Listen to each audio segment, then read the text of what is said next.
বাংলাদেশের জন্য সমীকরণটা বেশ সোজা। এখন সমীকরণটাকে সোজাই বলতে হচ্ছে। কোনো এদিক ওদিক নেই, কেবল একটা ম্যাচ জিততে হবে। পাকিস্তানের বিপক্ষে আগামীকাল ম্যাচটা জিতলেই বাংলাদেশ পৌঁছে যাবে এশিয়া কাপের ফাইনালে এই দুবাই ইন্টারন্যাশনাল ক্রিকেট স্টেডিয়ামে। আজ ভারতের বিপক্ষে 41 রানে পরাজিত হয়েছে বাংলাদেশ, তবে আশা শেষ হয়ে যায়নি, ফাইনালে খেলার সম্ভাবনা শেষ হয়ে যায়নি। তবে একটা শঙ্কা কিন্তু আরও নতুন করে দানা বেঁধেছে বাংলাদেশ ভক্তদের মনে।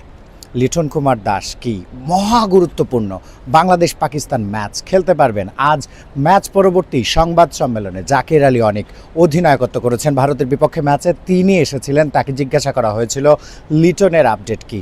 তিনি বলেছেন তিনি এখনও পর্যবেক্ষণে আছেন, আগামীকাল ম্যাচের আগ পর্যন্ত তার জন্য অপেক্ষা করা হবে।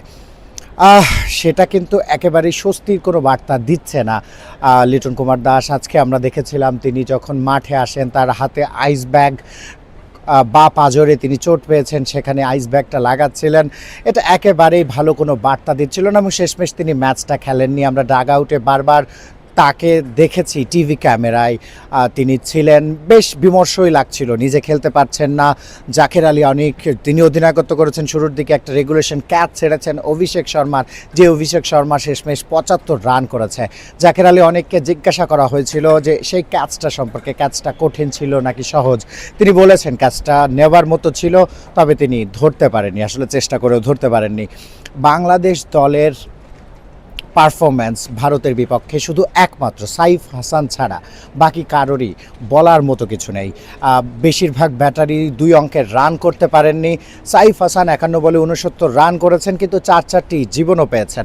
সাইফ হাসান সম্পর্কে জাকির আলী অনেক যেটা বলেছেন সেটা বলেছেন দারুণ ব্যাটিং তিনি করছেন এবং তার মাধ্যমে অন্যরা কিন্তু অনুপ্রাণিত হতে পারে, সেটা তিনি জানিয়েছেন। এবং তিনি চান পাকিস্তানের বিপক্ষে ম্যাচেও যেন যেভাবে খেলছেন সাইফ হাসান সেই ফর্মটা যেন তিনি বজায় রাখেন।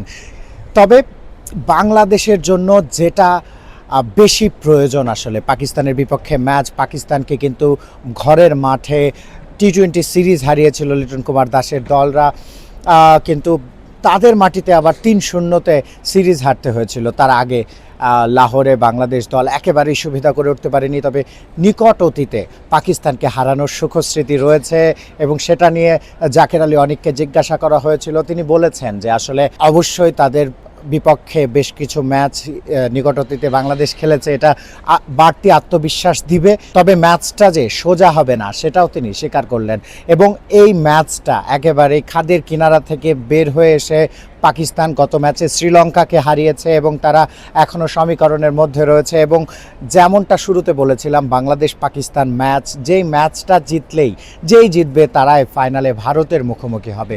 সেটা বাংলাদেশের জন্য সহজ হবে না, পাকিস্তান ছেড়ে কথা বলবে না নিশ্চিতভাবেই।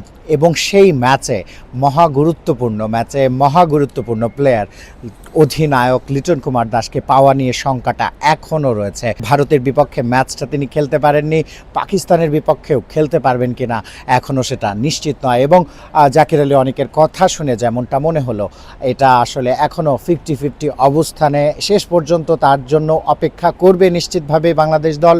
তবে এটা কোনো একেবারে কনক্রিট কিছু এই সময় বলা যাচ্ছে না, যেটা বাংলাদেশ দলের জন্য খুব ভালো কোনো বার্তা দিচ্ছে না।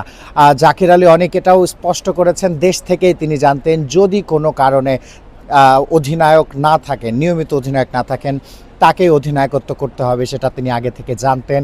মিডিয়াতে এটা বলা হয়নি, কিন্তু তিনি জানতেন যে যদি কোনো কারণে লিটন দাস খেলতে না পারেন সেক্ষেত্রে তাকে ক্যাপ্টেন্সিটা করতে হবে। তিনি করেছেন, টসে জিতেছেন বা ভারতকে 168 রানে রেস্ট্রিক্ট করতে পেরেছেন, তার বোলারদের ভালোভাবে হ্যান্ডেলও করেছেন। যদিও রিশাদ হোসেনের 1 ওভার না কারণও সেটা একটা হিসাবের গোলমেল মনে করছে অনেকেই। তবে ব্যাট হাতে কিন্তু তিনি ব্যর্থতার পরিচয় দিয়েছেন এবং যেটা হচ্ছে যে শেষ দিকে পাওয়ার হিটিংটা হচ্ছে না। শামীম হোসেন পাটোয়ারি এবং জাকির আলী অনেক, তারা যেভাবে তাদের কাছ থেকে দল যেভাবে চায় সেভাবে তারা ডেলিভার করতে পারছেন না।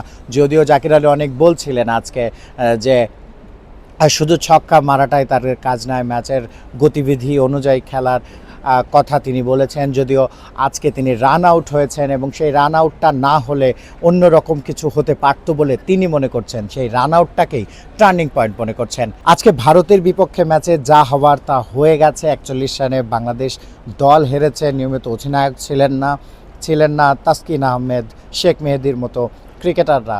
তবে মহা গুরুত্বপূর্ণ ম্যাচ, যেটা অলিখিত সেমিফাইনাল পাকিস্তানের বিপক্ষে আগামীকাল, যেই ম্যাচে জিতলেই ফাইনাল। সেটা কি সম্ভব হবে? লিটন দাস শেষমেশ কি খেলবেন পাকিস্তানের বিপক্ষে ম্যাচ? অনেক প্রশ্ন মনে ঘুরপাক খাচ্ছে। সব উত্তর পাওয়া যাবে আগামীকাল এই দুবাই ইন্টারন্যাশনাল ক্রিকেট স্টেডিয়ামে। শিহাব আহসান খান, ক্রিকেট 97, দুবাই, সংযুক্ত আরব আমিরাত।